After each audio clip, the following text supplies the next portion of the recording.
today I wanted to speak about the tricky topic of extremism. Extremism is, I will define it shortly, but extremism is something that we are starting to see more and more in both the US and across the world. Most recently, what comes to mind for me is the rise of Asian American violence in the US. So I'm not trying to solve extremism per se, but I do want to present a solution that all of us can work on when it comes to our personal beliefs. Let's begin. Extremism is defined as the holding of extreme political or religious views. I do want to clarify, I think the ability of holding these beliefs is not to be challenged. I think everyone is entitled to their own opinions and their own beliefs. The issue of extremism is when it causes harm to others, whether that's psychological, behavioral, physical, and that is the exact issue that I'm trying to counter with my proposal today. I want to start off with a thought example, a thought experiment, which is very common in psychology. This is called Morton's demon, thought up by Glenn Morton. Morton's demon was a demon who sat at the gate of my sensory input apparatus. If and when Morton's demon saw supportive evidence coming in, he opened the gate. But if he saw contradictory data coming in, he closed the gate. In this way, the demon allowed me to believe that I was right and to avoid any nasty contradictory data. At first glance, seems a little silly, right? We're all rational thinking beings. If we see data, it's data, right? We can't really argue with that. We live in Rochester, Minnesota, home of the Mayo Clinic, so we trust science.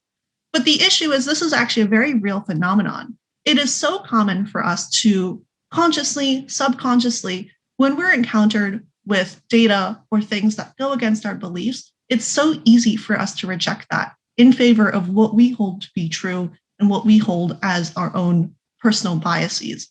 So this phenomenon actually has a title in psychology. It's called confirmation bias, which is this bias against things that go against your beliefs and a bias for things that support your opinion. Confirmation bias is just one cog in the big old wheel of psychology. So we also have belief perseverance, many other different psychological phenomenon that ultimately contribute to ideological extremism. I want to talk through two more really quickly. The not me fallacy, I personally find really fascinating. This is the phenomenon where when you're confronted with an opinion that is not your own, the gut reaction is to believe that your stance is correct, and there's absolutely no way that the other person is correct. I definitely have been guilty of this multiple times. It's been over really silly things such as, I think the weather's 60 degrees today, because for some reason I just woke up and I had a feeling that it was 60, and it turns out it was 40. But you know what? I thought it was 60, so I went out on a walk in shorts and a t-shirt, and I suffered for it. Another example is belief perseverance. So this is a tricky situation, but belief perseverance is defined as when you have been confronted with data or have essentially been disproved of your belief, you will still hold on to that belief for dear life. It is just a natural human inclination to hold on to what you believe to be true.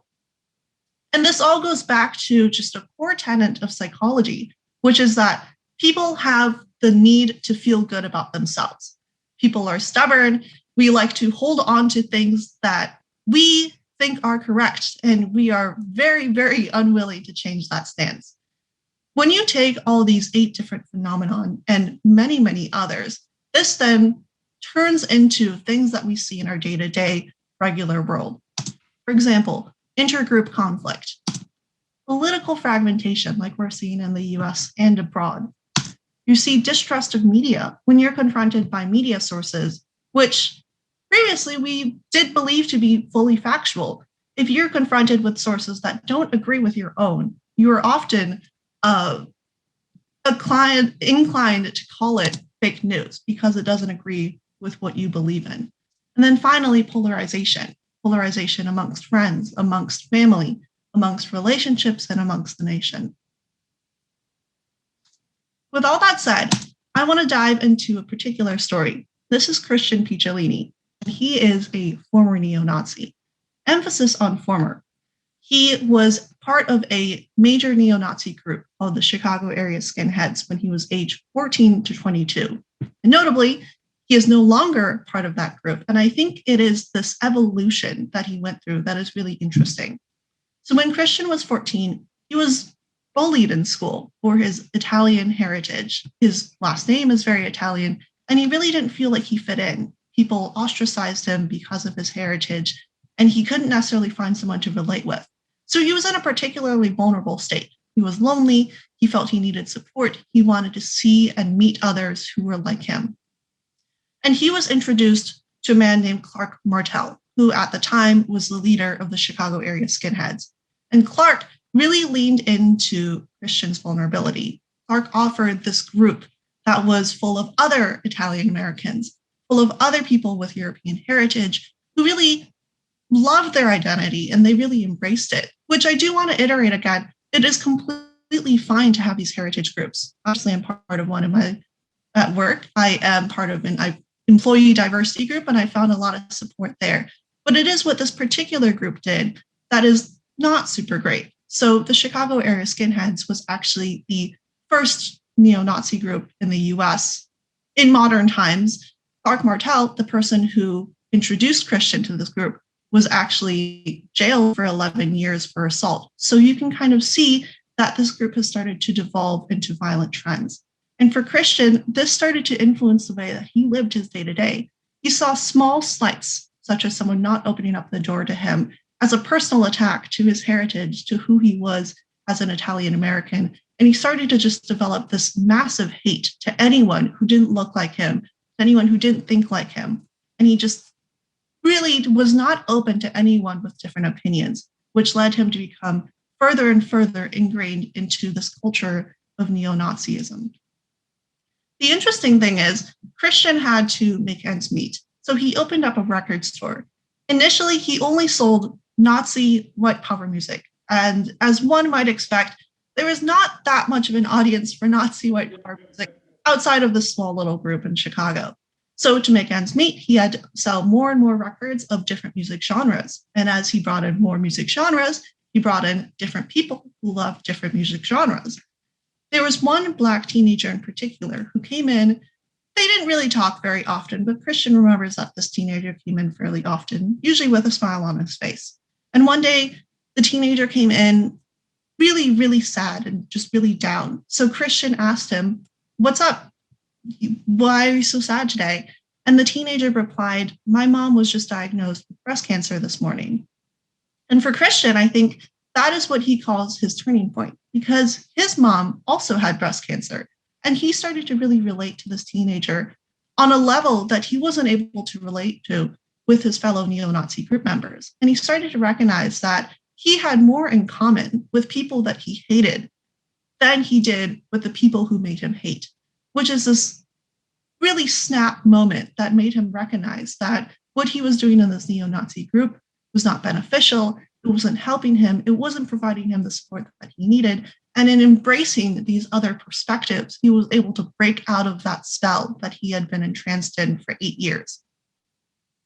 With that said, I want to argue that exposing yourself to the opposite perspective, what we call the outgroup in psychology, can prevent extremism. To successfully de-bias yourself. And here, I mean, almost anyone who holds an opinion, which would be all of us. To successfully de-bias yourself requires recognizing and accepting your personal biases, as well as consciously trying to overcome these biases. You have to make deliberate efforts to experience and observe different opinions, which will then help you recognize the personal biases that you have. A good example is this website that I found called Blue Feed, Red Feed. It's really interesting. I know the screenshot here is super tiny, but it puts side by side a liberal news feed and a conservative news feed. And the first time I went on this website, I looked through it and I immediately thought, is this what people see every day? How do they believe this? This is absurd. I can't understand. This is what some of my friends and family might see. And I immediately recognized that is exactly what I'm trying to talk about right here, right? I hold my own personal biases. I'm not a violent person by any means, so it's not impacting my day-to-day, but it's becoming so important for me to recognize these personal biases, to recognize that yes, I could probably live my life in this nice little shell of what I see and what my friends and I believe. But I need to recognize that there are other perspectives out there.